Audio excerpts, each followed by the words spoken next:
We were talking before you got in. We were just spitballing, and Buzz Sawyer's name came up. Are you on the Buzz Sawyer I burnt you list? I am on the financially burnt list, absolutely. And I told that story a little bit on the Dark Side of the Ring episode I did this past year. And yeah, the Undertaker and I both have common bonds with Buzz Sawyer.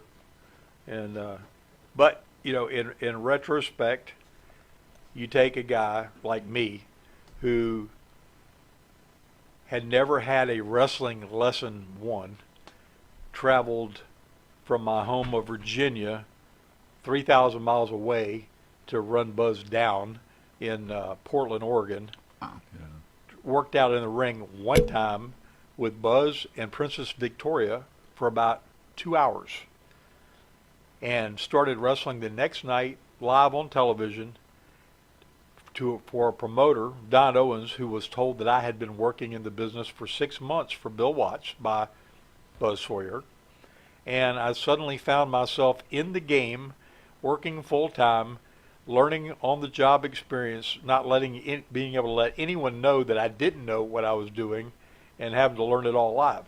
So did I get burnt for some money? Yeah, I did. I got burnt for some money that was very substantial for back in that time.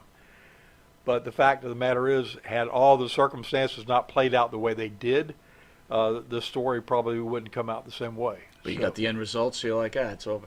When you did get burnt, because I believe you borrowed it from your parents, the money? My grandfather. Your grandfather. When you got burnt for it, were they upset with you, or were they like, okay, look, people take advantage? Like, how was that conversation? It was never mentioned because I got in. Because the goal was just to get in.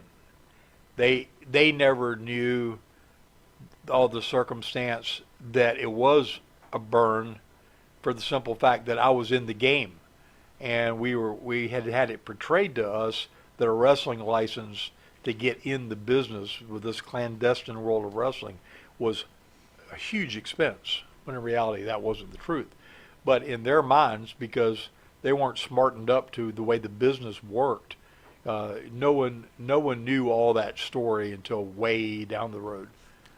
It wasn't something, and because there wasn't no expectation of it needing to be repaid or anything. My grandfather believed in me. I'd worked with him from the time I was old enough to pick up a shovel and an axe and do things around his farm, and he believed in me and knew that that if I put my mind to it and was 100% committed, that I was going to be successful. So that same grandfather, along with my other grandfather, got to see me 5 years later selling out in Norfolk Scope wrestling Ric Flair for the World's Heavyweight Championship.